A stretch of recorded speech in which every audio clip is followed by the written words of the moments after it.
Jammu colony का रहने वाला एक ऐसा व्यक्ति जिसका 6 महीने पहले अटैक के चलते बॉडी के अंदर स्टंट डले, लेकिन 6 महीने के बाद न जाने ऐसी क्या नौबत आती है कि वो व्यक्ति जहरीला पदार्थ खाकर अपने जीवन को समाप्त कर लेता है। जी हाँ, यमुनानगर के जम्मू कॉलोनी से एक और बड़ा मामला निकलकर सामने आ चुका है। हालांकि व्यक्ति 13-14 साल से जम्मू कॉलोनी के ही एक पेट्रोल पंप पर काम कर रहा था। 2 मासूम बच्चे हैं उस व्यक्ति के, लेकिन आज उस व्यक्ति ने अपने इस बच्चों के बारे में जरा सा भी नहीं सोचा और किस तरह से अपने उस बच्चों को बेसहारा छोड़कर जहरीला पदार्थ खाकर इस संसार से ही अलविदा कहकर जा चुका है। लास्ट टाइम उस व्यक्ति के फोन पर एक कॉल आई थी, जिस कॉल में एक महिला के द्वारा लगातार उस व्यक्ति को, जिसका नाम विक्रम है, उसे धमकाया जा रहा था। कौन है यह महिला, किस बात के चलते उस व्यक्ति विक्रम को धमका रही थी, उसे इस कदर मरने के लिए उस महिला की ओर से विवश किया गया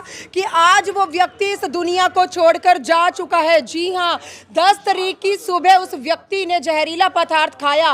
12-13 घंटे तक उस व्यक्ति की सांस चल रही थी, वो बात कर रहा था, लेकिन ट्रॉमा सेंटर में आकर एक दिन पहले, जी हाँ, 11 तारीख को विक्रम दम तोड़ देता है और इस दुनिया से ही अलविदा कहकर चला जाता है।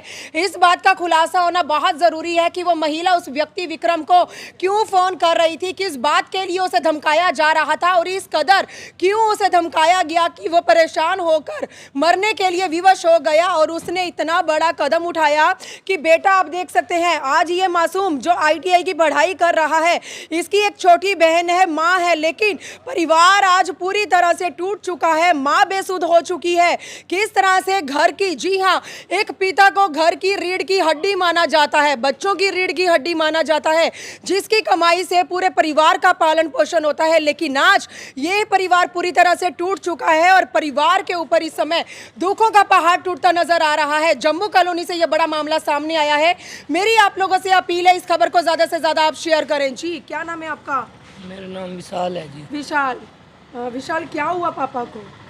हमने पहले तो सोचा मैम, उन्होंने एक वो दवाई खा ली थी, कोई घास फूकने वाली, तो हमने सोचा कि उन्होंने डिप्रेशन में आके खाई है, क्योंकि कुछ टाइम पहले मेरे ताऊ जी की डेथ हो गई थी, तो क्या पता उसकी डिप्रेशन में खाई है।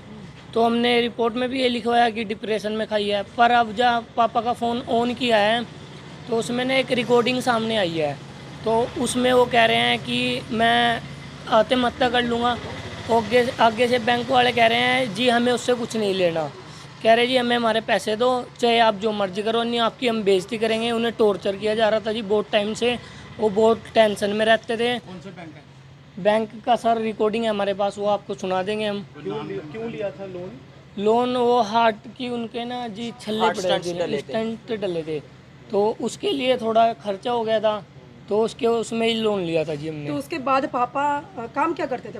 पापा पेट्रोल पंप पे ही काम करते थे तो जी। स्टंट जब डले उसके बाद पापा रेगुलर अपने काम पे जा रहे थे या उसके बाद बीमार रहने लगे थे? उसके बाद बीमार सा BP बढ़ने लगा था जी, और भी बीमारी हो गई थी थोड़ी बहुत, इसी करके हमें दवाई भी जी आती थी महंगी, तो हमने उनसे थोड़ा सा ले लिया जी, तो हम टाइम पे लौटा नहीं पाए। बाकी ब्याज हमने भरा था एक टाइम का, अब के शायद ब्याज नहीं भर पाए पापा, तो वो एक कम से कम 4-5 दिन से लगातार कॉल करके टॉर्चर कर रहे थे, आपकी बेइज्जती करेंगे, आपकी ये करेंगे, आपकी गांव मोहल्ले में बेइज्जती उड़ाएंगे, गली में खड़े होके कहेंगे आपको फिर पता चलेगा, घर आएंगे आपके, ये करेंगे, बहुत सारी चीज़ें बताई। विशाल, परिवार में कौन कौन है आपके? परिवार में मैम जी, मैं, मेरी मम्मी और मेरी छोटी बहन है जी बस। आप क्या काम करते हैं? मैं कुछ नहीं करता जी, मैं अभी फ़िलहाल स्टडी कर रहा हूँ। अभी जो कौन सा बैंक था?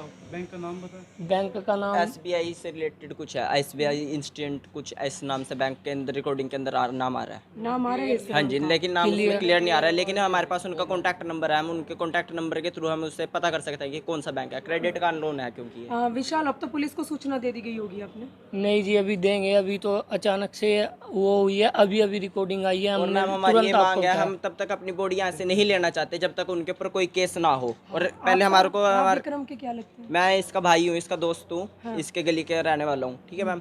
लेकिन हम तब तक अपनी बॉडी यहाँ से नहीं लेके जाना चाहेंगे जब तक उनके ऊपर केस ना हो। क्यों? हमारे भाई के पापा की एक्सपायरी हुई है, इस चक्कर में कोई भी बैंक है उसके अंदर रिगार्डिंग के इस मतलब ये होता है कि अगर बंदा एग्री कर रहा है कि भाई मैं आपके पे करने के लिए तैयार हूँ, लेकिन फिर भी वो किस बात पर टॉर्चर कर रहे हैं। अगर बंदा इंसान मना कर रहा है तो बात लग जाती है उनकी कि भाई हम नहीं देते तो उनका टॉर्चर करना जायज़ है। लेकिन अगला कह रहा है कि भाई मैं आपके दे दूंगा लेकिन थोड़े टाइम का मुझे टाइम दो, तो इसके ऊपर उनको टॉर्चर करने का कोई मतलब नहीं बनता है। कार्ड क्रेडिट कार्ड का लोन?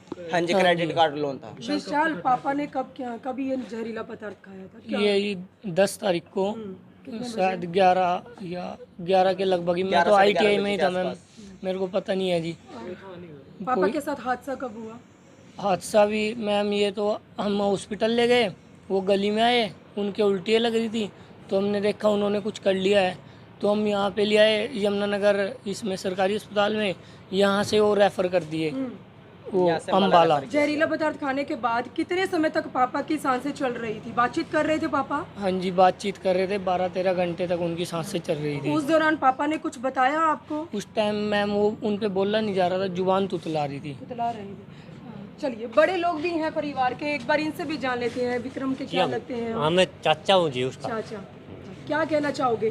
जी मैं तो नुआ कहना चाहूँगा वो किस तरह मर गया भाई, मैं तो उड़त था नहीं मौके पे, तो अरडाने का रहा करता, तो आया पीछे नुआ पता लग गया भाई मर लिया। लेकिन भतीजे के साथ ये जो मेरा हुआ है, ये भतीजा सही हुआ है गलत हुआ है? ये तो गलत हो गया। गलत हुआ है, गलत उसके हो लिए गया। क्या इंसाफ की मांग चाहते हैं आप? हम तो निशाब ये मांगा भी क्यों मारा गया।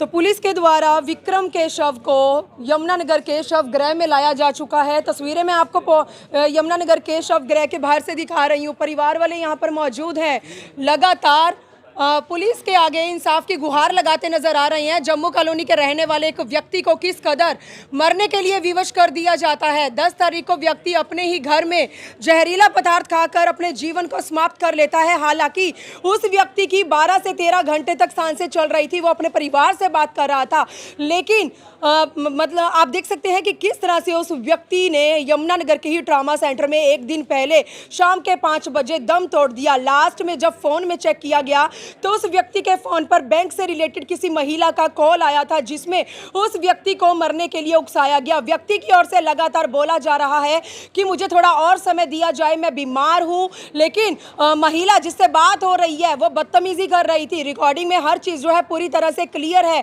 पुलिस को ये रिकॉर्डिंग दे दी गई है और इसी रिकॉर्डिंग के आधार पर उस महिला का खुलासा होगा। और ये बताना चाहूंगी, परिवार वालों ने अब ये बता दिया है कि बैंक से लोन लिया गया था 6 महीने पहले, क्योंकि विक्रम का, जी हाँ, विक्रम को अटैक आया था, जिस अटैक के चलते विक्रम के शरीर में स्टंट डाले थे और इसी स्टंट के ऑपरेशन के लिए बैंक से लोन लिया गया था। लेकिन अगर कोई व्यक्ति बीमार है, अगर वो समय मांग रहा है, तो क्या उसे समय नहीं मिलना चाहिए? क्या उसे दूसरी तरफ मरने के लिए उकसाया जाना चाहिए? तो आज इसका दोषी कौन है?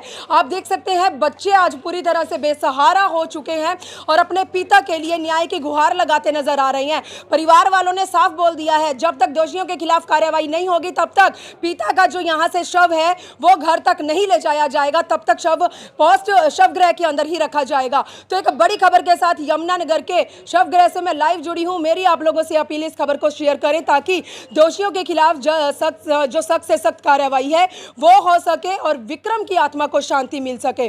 वीडियो जर्नलिस्ट मनप्रीत के साथ यमुनानगर के शवगृह से मनदीप कौर की रिपोर्ट।